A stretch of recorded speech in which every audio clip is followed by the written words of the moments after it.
Assalamualaikum warahmatullahi wabarakatuh. Halo, saya Anissa Lelatur Rahmadini dari Teknik Industri dengan NIM 114230026. Di sini saya akan menjelaskan mengenai materi pengukuran kinerja rantai pasok pada PT Saudagar Buah Indonesia dengan menggunakan metode Supply Chain Operational Reference. Baik, yang akan kita bahas kali ini yang pertama ada pendahuluan, metode penelitian, hasil dan pembahasan, dan yang terakhir ada kesimpulan. Pertama, pendahuluan.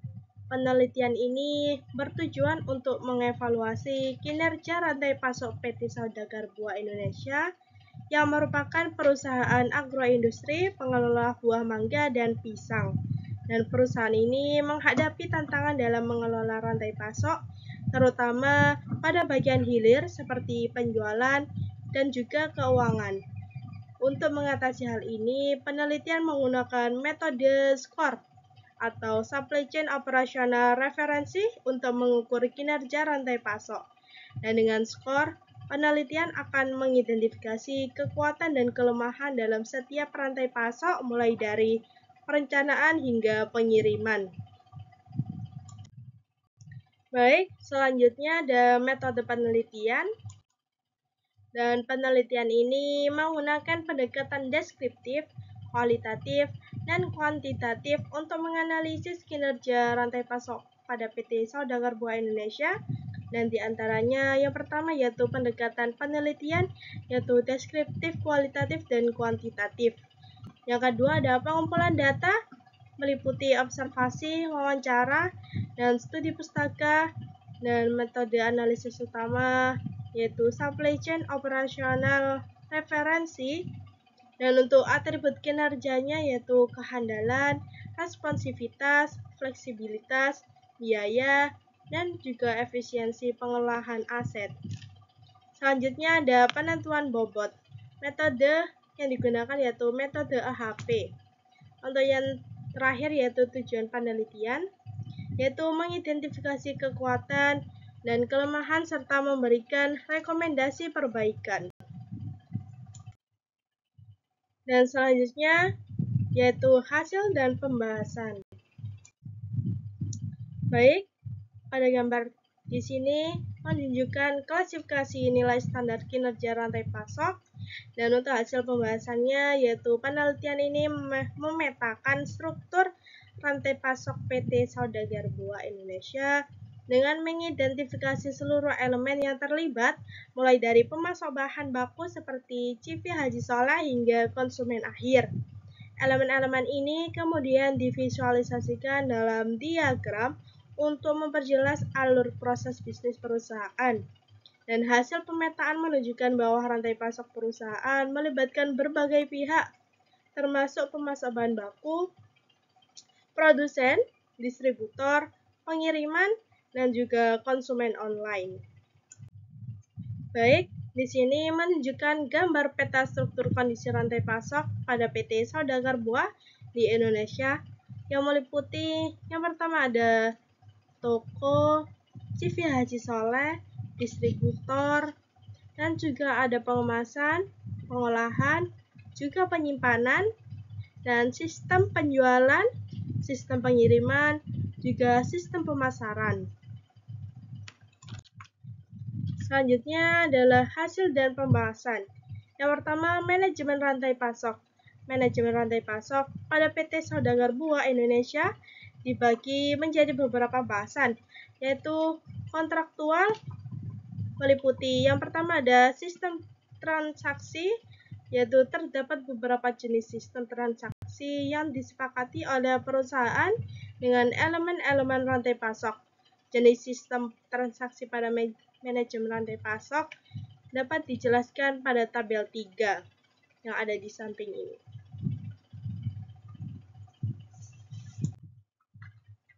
Baik, selanjutnya ada sistem kontraktual.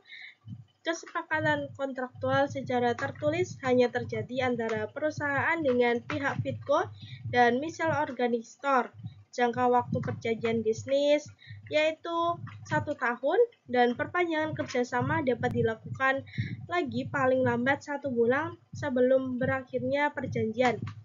Masing-masing pihak dapat mengakhiri jangka waktu perjanjian maksimal 30 hari sebelum berakhirnya perjanjian tersebut. Dan kesepakatan bisnis dengan pihak-pihak lainnya selain Fitco dan misal organisator hanya dilakukan secara lisan tanpa ada kesepakatan kontrak secara formal dengan bukti surat perjanjian. Baik, selanjutnya ada sumber daya. PT Saudagar Buah Indonesia memiliki 2 jenis sumber daya utama dalam menjalankan operasionalnya. Yang pertama ada sumber daya fisik, terdiri dari fasilitas produksi yang meliputi ruang penyimpanan bahan baku, ruang pengeringan, ruang pemotongan, dan ruang pengemasan. Peralatan dan mesin yang digunakan dalam proses produksi juga termasuk dalam kategori ini. Yang kedua ada sumber daya manusia atau SDM.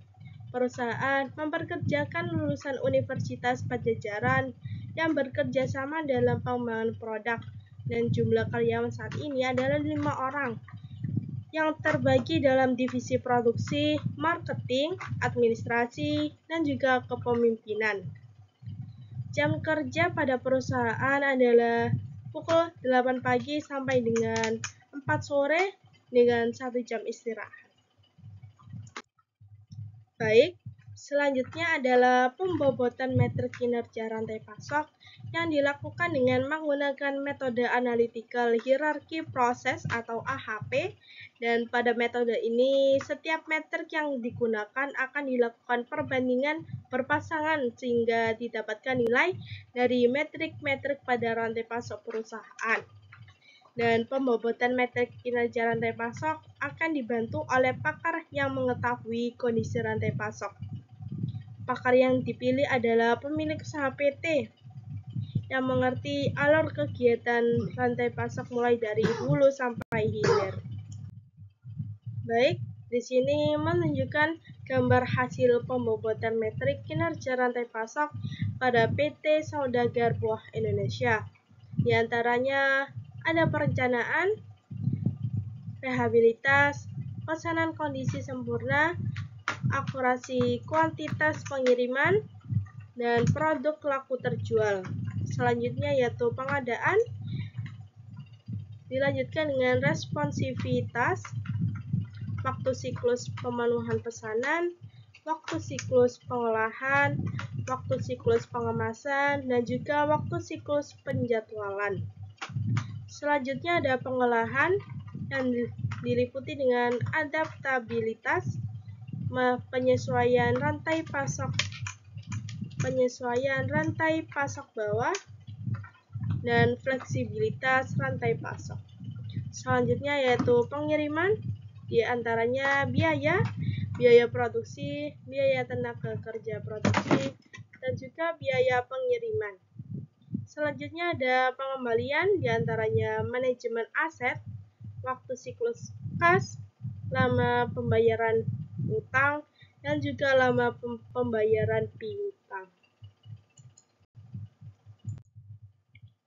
Di sini hasil pengukuran kinerja rantai pasok pada PT Saudagar Buah adalah 84,19 yang termasuk dalam kriteria rata-rata. Atribut kinerja yang sudah masuk dalam kriteria sangat baik atau excellent adalah atribut reliabilitas dan atribut biaya, di mana masing-masing mendapatkan nilai 95,06 dan 98,69. Juga atribut responsivitas dengan nilai 84,88 yang termasuk dalam kinerja sedang atau average. Dan selanjutnya atribut kinerja yang memiliki nilai paling kecil adalah atribut adaptabilitas dan juga atribut kinerja manajemen aset. Dan adaptabilitas yaitu sebesar 76,05 yang masuk dalam kriteria kurang atau below average, dan 66,27 yang termasuk dalam kriteria sangat kurang atau poor.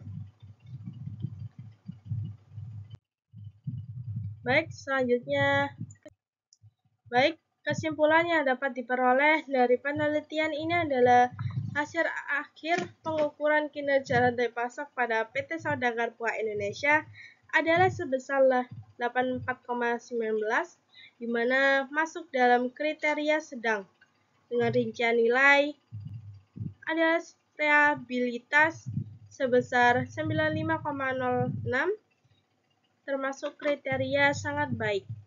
Selanjutnya ada responsivitas sebesar 84,88, termasuk kriteria sedang, dan adaptabilitas sebesar 76,05, termasuk kriteria kurang. Dan selanjutnya ada biaya sebesar 98,69, termasuk kriteria sangat baik, dan manajemen aset sebesar 66,27, termasuk sangat kurang. Atribut-atribut yang perlu dimaksimalkan lagi kinerjanya oleh perusahaan adalah atribut responsivitas, adaptabilitas, dan juga manajemen aset. Metrik kinerja rantai pasok yang perlu diperbaiki kinerjanya adalah metrik penjualan produk, waktu siklus pemenuhan pesanan, waktu siklus pengolahan, penyesuaian rantai pasok atas, penyesuaian rantai pasok bawah, waktu siklus kas, pembayaran utang, dan juga piutang. Baik, sekian. Terima kasih. Kurang lebihnya mohon maaf. Wassalamualaikum warahmatullahi wabarakatuh.